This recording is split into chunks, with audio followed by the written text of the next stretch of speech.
மீரல் தன் வீட்டில் அமர்ந்தபடி விசிறியால் முதுகில் சொரிந்து கொண்டது. நடராஜனுக்கு 70 வயது. ஒரு குடும்ப தலைவனாக இன்றைக்கும் அவரது அதிகாரம்தான் வீட்டில் கொடி கட்டி பறக்கிறது. கூட்டு குடும்பம். 4 மகன்களில் 3 பேருக்கு திருமணமாகிவிட்டது.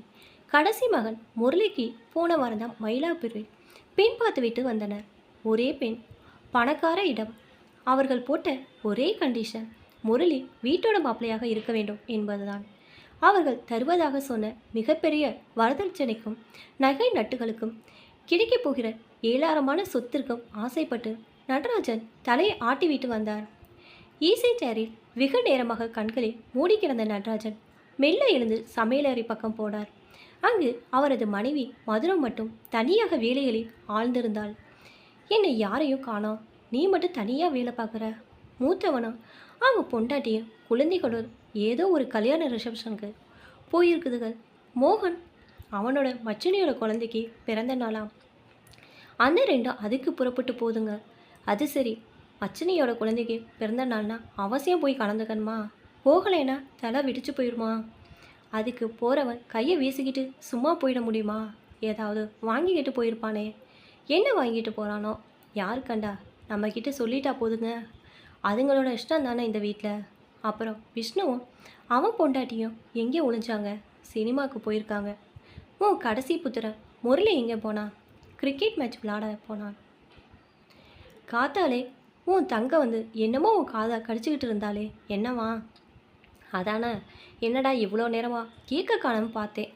அது என்னமோ அவள் வந்தாலே பேசுறது துளி விழாது காதில். அப்படி என்னதான் ரகசியம் இருக்குமோ அக்கா தங்கக்குள்ள. நாங்கள் பேசிக்கிறது ஒவ்வொன்றும் காதில் விழணுண்டா ஒரு நாற்காலை எடுத்துகிட்டு வந்து எங்கள் பக்கத்தில் போட்டு உட்காந்துக்கங்க வேண்டியதானே. ஆமாம், எனக்கு வேறு வேலை இல்லை பாரு. ஏதோ படு சீரியஸாக காதை கடிச்சிட்டு இருந்தாலேன்னு கேட்க வந்தேன். எல்லாம் நம்ம முரளியோட கல்யாணத்தை பற்றி தான் பேசிகிட்டு இருந்தா. என்னவா? அவனோட கல்யாணத்தை பற்றி அந்த மயிலாப்பூர் குடும்பத்துக்கு நம்ம முரளியை இங்கே விற்று விட்டதா எல்லாரும் பேசிக்கிறாங்களாம். என் தங்க சொல்கிறா. ஆமாம், ஊரே திரண்டு வந்து இவகிட்ட மனு கொடுத்துச்சாக்கும். இவளே பொறாமை கதை கட்டிவிடுவா. எனக்கு தெரியாதாக்கும் இவளை பற்றி. மருமக நகையை எடுத்து மகளுக்கு போட்டு கட்டி கொடுத்தாளாச்சே. இவன் வந்து சொல்ல வந்துட்டா என்ன. அதுவும் பிஹெச்டி படித்து டாக்டரேட் வாங்கிய ஏன் அவனை வைக்கிறதுக்கு நான் என்ன பைத்தியக்காரனா? பணத்துக்காக பெரிய பிளான் போட்டு தான் இந்த சம்மந்தத்துக்கு சரின்னு சொன்னேன். நீயே பாரு என்ன நடக்க போகுதுன்னு. அவனை விற்கிறதுக்கு நான் என்ன காதில் பூ வச்சுருக்கேனா? சொல்ல வந்துட்டாளுங்க பெருசா. எனக்கு என்ன தெரியும்? அவள் வந்து சொல்லுவா சுரைக்காக்கு உப்பு இல்லைன்னு. நீயே கேட்டுக்கிட்டு சும்மா இருந்த. என்னை கூப்பிட்டு உடனே சொல்லியிருக்க வேண்டியதானே. சொன்னா உடனே அவளை போட்டு திட்டிருப்பீங்க. வரட்டும், இன்னொரு நாள் வராமலா போக போறா? அப்பா கேட்குறேன் பாரு, நாக்கு அப்படிங்கிற மாதிரி. மச்சினியா இருந்தா எனக்கு என்ன? உங்ககிட்ட போய் இதை சொன்னே பாருங்க. பின்ன என்ன, என் மகனை வித்துட்டேன்னு எவ்வளோ திமிரு இருந்தா சொல்லுவா அவ சொல்லலைங்க. யாரோ வந்து அப்படி அவகிட்ட சொன்னாங்களாம். அடி செருப்பால தங்கிக்கு இத்தனை வருஷமாகியும் இன்னும் நான் யாருன்னு தெரியல. உங்கள் அப்பா உயிரோடு இருந்திருந்தா அவகிட்ட நான் யாருன்னு சொல்லியிருப்பாரு. ஆமாம், எங்கள் அப்பா வந்து சொல்லாட்டா எங்களுக்கெல்லாம் தெரியாதாக்கும். தலை தீபாவளிக்கு கொடுத்த வேஷ்டியில் ஒரே ஒரு விரக்கடை ஜருகை இருந்ததுக்காக வாங்கின வேஷ்டியை அப்படியே பிரித்து கூடத்து தூணில் கட்டி வச்சுட்டு ஓடிப்போன மனுஷன் எப்படிப்பட்டவன் என் தங்கைக்கும் தெரியும், என் தாத்தாவுக்கும் தெரியும். தெரியும் இல்லையா? அப்புறம் என்ன பேச்சு வேண்டி கிடக்கு? என் மகனை நான் விற்கிறேன் இல்லை ஏலம் போடுறேன், இவளுக்கு என்ன? உங்களை கையெடுத்து வேணுனாலும் கும்பிட்டுக்கிறேன். உங்கள் பணத்தாசைக்கு என்ன தான் 1000 இம்சை பண்ணியாச்சு. நம்ம பிள்ளைங்களையும் நீங்கள் இம்சை பண்ண வேண்டாம். அதுங்களையாவது நிம்மதியாக இருக்க விடுங்க. ஏன் கும்பிட்றதோட நிறுத்திக்கிற? தோப்புக்காரனும் போட்டுட்டேன். பேசுங்க. எவ்வளோ நாளைக்கு பேசுவீங்க? நான் உயிரோடு இருக்கிற வரைக்கும் பேசுவீங்க. ஆமாம், நீ செத்துட்டா உடனே எனக்கு பேச்சே வரையாது. ஊமையாயிடுவேண்ணா. பேசுறிய பைத்தியக்காரி மாதிரி. இப்போ இப்படி தான் பேசுவ.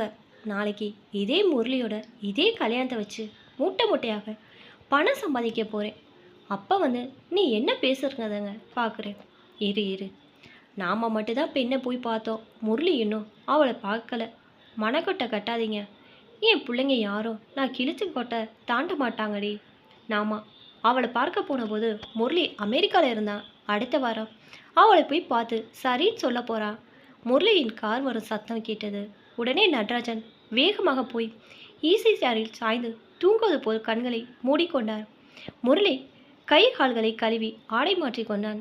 அம்மாவிடம் போய் காஃபி மட்டும் வாங்கி அருந்துவிட்டு அவனுடைய அறைக்குள் செல்ல எத்தனித்த போது நடராஜன் அப்போதான் முழித்து கண்டவரை போல், டி முரளி, வர ஞாயிற்றுக்கிழமை மயிலாப்பூருக்கு அவளை போய் பார்த்து சரின்னு சொல்லிடு, மற்றதை நான் பார்த்துக்கிறேன் என்றார். நான் பாம்பே போக வேண்டிய வேலை இருக்கு, திரும்பி வந்ததுப்புறம் பார்க்குறேன். அடுத்த நாள் காலை மும்பைக்கு 4 நாட்கள் ஆஃபீஸ் வேலையாக செல்வதாக சொல்லிவிட்டு கிளம்பினான்.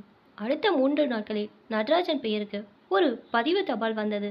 அதில், என் அன்புள்ள அம்மா அப்பாவிற்கு இக்கடிதத்தை தாங்கள் படிக்கும்போது எனக்கும் என்னுடன் வேலை பார்க்கும் ரிசர்ச் அசிஸ்டன்ட் பாபி ஹெலனுக்கும் தேவாலயத்தில் திருமணம் நடந்து முடிந்திருக்கும். பாபி ஹெலனுடன் நான் அடையாறில் குடுத்தனம் நடத்த ஆரம்பித்து விட்டேன். அப்பாவின் அத்துமீறிய அதிகாரம், எனக்கு வரதட்சணை வாங்கி திருமணம் செய்கிற பணத்தாசை போன்றவைகள் எனக்கு அவரிடம் அச்சத்தை தான் ஏற்படுத்தினார். எனக்கு கல்யாணம் என்று சொல்லி என்னை அவர் விற்கத்தான் பார்க்கிறார். தோளுக்கு மேல் வளர்ந்து விட்ட பிள்ளைகளை நண்பனாக நடத்தாமல் அடிமைகளாக நடத்தும் அவரின் போக்கு எனக்கு கிஞ்சித்து பிடிக்கவில்லை. அந்த வெறுப்பினால் என் காதலை உங்களிடம் சொல்லி அனுமதி பெறவில்லை. பாபி ஹெலன் மிக நல்ல குடும்பத்து பெண். பரஸ்பர அன்பும் புரிந்து கொள்ளுதலும் விட்டு கொடுத்தலும் எங்களுடைய பலம். சந்தோஷமான சாம்ராஜ்யம் எங்களுடையது. ஒரு நேர்மையான ஆரோக்கியமுள்ள வாழ்க்கையை நாங்கள் நல்லபடியாக நடத்த செல்ல முடியும் என்கிற நம்பிக்கை எங்களிடம் ஏராளமாக இருக்கிறது. எனக்கு பிடித்த ஒரு நல்ல பெண்ணை நானே தேடிக்கொண்டேன். என் மொபைலுக்கு ஒரே ஒரு ஃபோன் பண்ணினால் நாங்கள் இருவரும் ஓடோடி வந்து உங்கள் காலில் விழுந்து நமஸ்கரித்து ஆசி பெற்றுக்கொள்ளும் ஏக்கத்துடன் காத்திருக்கிறோம். அண்ணா, மன்னிகளுக்கு எங்கள் நமஸ்காரங்கள். அன்புடன் முரளி. இப்போ தான் என்னோடய சேனல் ஃபஸ்ட் டைம் பார்க்குறீங்கன்னா சப்ஸ்கிரைப் பண்ணிக்கோங்க. பக்கத்தில் இருக்க பெல் ஐக்கனை ப்ரெஸ் பண்ணிக்கோங்க. இப்போ தான் நான் ஒவ்வொரு தடவை வீடியோ போடும் போதும் உங்களுக்கு நோட்டிஃபிகேஷன் வரும். தேங்க்ஸ் ஃபார் வாட்சிங்.